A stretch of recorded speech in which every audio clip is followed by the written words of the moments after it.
Adik-adik, siapa di sini yang cita-citanya punya waifu gorila? Adalah saya. Enggak, bukan aku, tapi kau.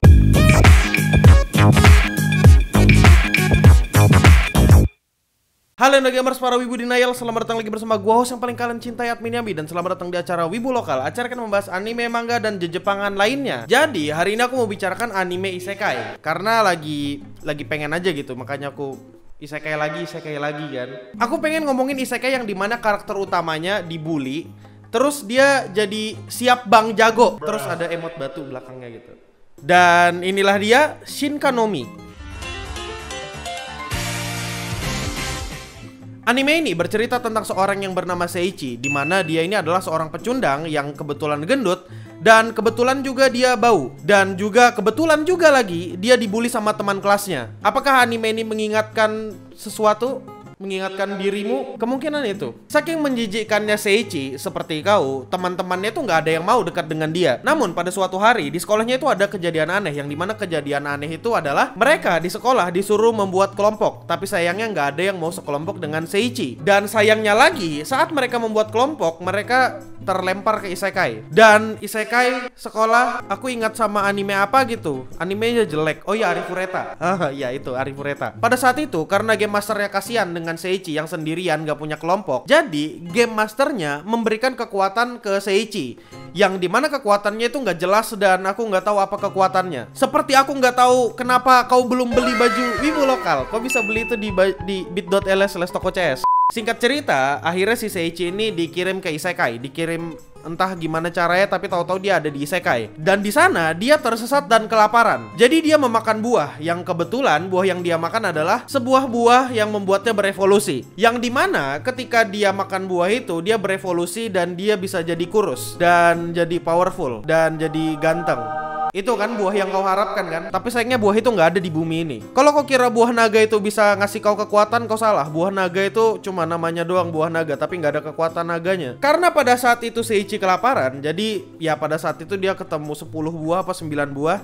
Itu buahnya dimakan semua sama dia karena dia lapar dan dia gendut. Ketika aku menonton anime ini, rasanya itu kayak mengkonsumsi makanan beracun yang udah difermentasi di dalam kulkas selama 14 tahun. Ya biar enak kita bahas dulu lah ceritanya. Cerita di anime ini mirip banget dengan Arifureta, tapi ini versi yang lebih menyenangkan. Dan cerita di anime ini gak dark sama sekali. Isi cerita di anime ini bener-bener gak ada yang serius dan jatuhnya isinya gak ada yang penting. Di setiap awal episode pasti ada episode recap, yang dimana semuanya episode recap itu ya ulang-ulangan dari sebelum-sebelumnya. Yang dimana ketika aku melihat recap itu, aku makin mual dan aku jadi makin malas buat nonton itu, dan akhirnya aku skip recapnya. Dan ketahuilah, para penonton anime itu tidak sebego itu untuk ngeliatin recap setiap saat, karena kita ingat apa yang terjadi di episode sebelumnya. Atau kemungkinan ini cuma buat ngebuang durasi karena mereka malas nganimasiin aja gitu. Bisa jadi kayak gitu. Aku sendiri sebenarnya malas mengakui ini, aku nggak mau mengakui ini, tapi aku ngerasa kalau anime ini ceritanya nggak semembosankan itu. Anime ini nggak semembosankan itu intinya. Aku cuma ngerasa anime ini bener-bener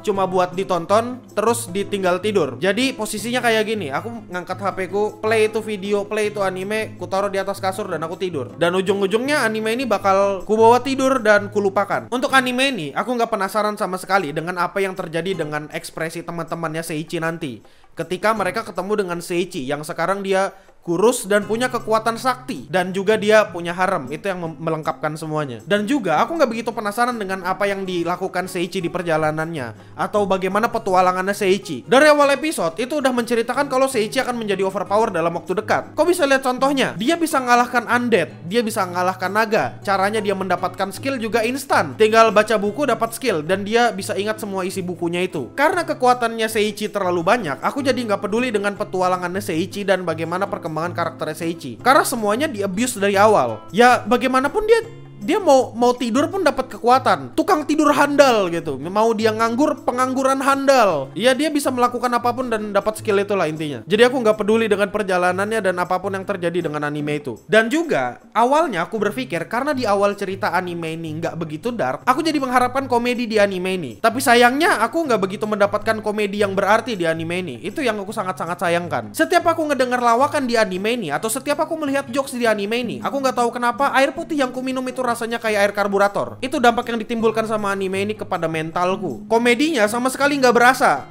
Nggak kayak air karburator. Air karburator ada rasanya dan bisa bikin kau terbang, entah ke surga atau neraka, tapi kemungkinan kau bakal ke neraka juga. Komedinya itu sama sekali gak berasa dan juga udah ketebak dan jelas banget komedinya ini gak diadaptasi dengan baik. Aku bakal kasih contoh adegan lucu di anime ini.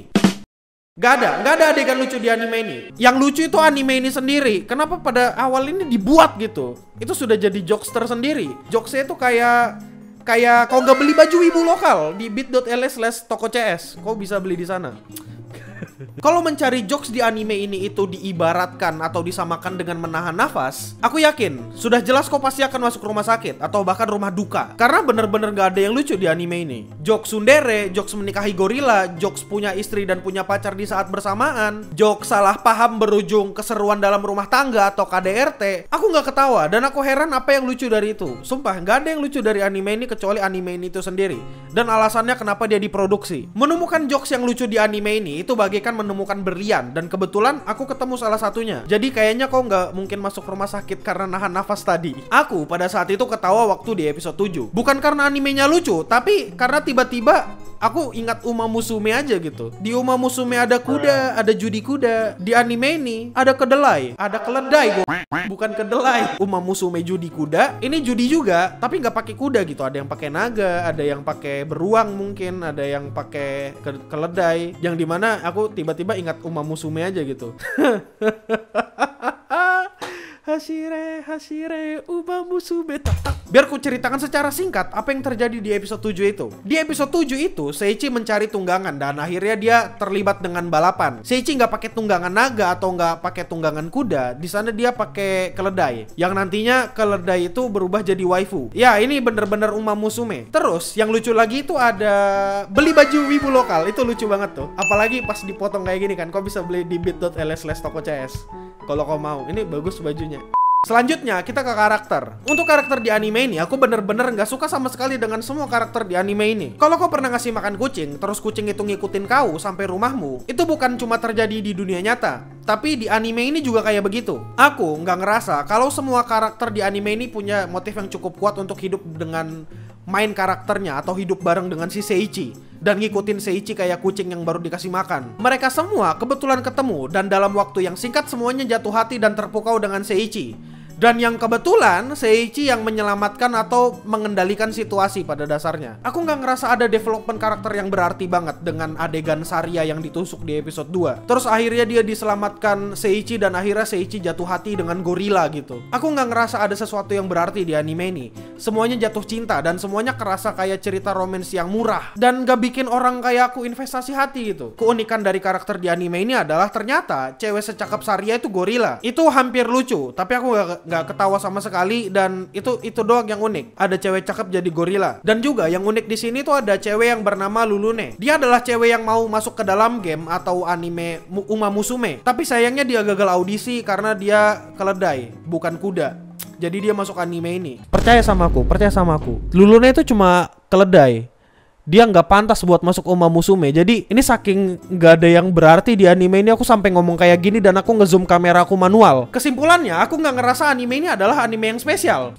Buat kau yang ngerasa anime ini spesial, aku nggak tahu apa yang terjadi dengan kehidupanmu atau kehidupan sekolahmu atau kehidupanmu di rumah gitu. Tapi kayaknya kau ada masalah gitu, masalah yang cukup serius. Kau mungkin bisa datangin guru BK-mu atau anime ini bener-bener adaptasi cerita isekai lainnya dan nggak begitu punya banyak perbedaan dengan isekai lainnya. Dan tidak dibikin unik sama sekali. Mungkin orang-orang sana ngasuransiin anime ini biar anime ini gagal terus mereka dapat duit gitu. Enggak, aku sembarangan ngomong doang lah untuk ini. Aku cuma ngelawak. Bukan aku yang ngelawak. Ini anime udah lawakan sendiri. Sumpah, aku nggak bohong demi apapun. Ya udah, mungkin itu aja dulu. Terima kasih udah nontonin videonya sampai akhir. Terima kasih. Dan jangan lupa subscribe Clean Sound Studio kalau kau mau ngeliat konten kayak gini.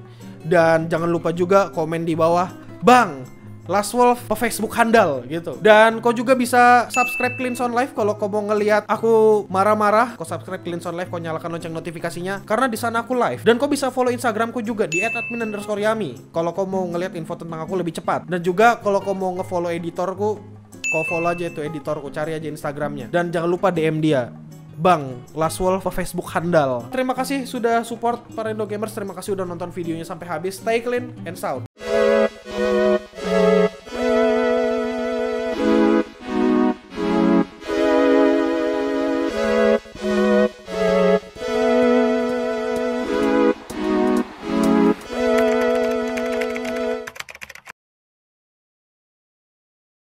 dengarkan aku baik-baik. Lulune itu Uma Musume wannabe, tapi gagal gitu audisi Uma Musume. Akhirnya dia masuk ke anime yang entah berantah kayak gini.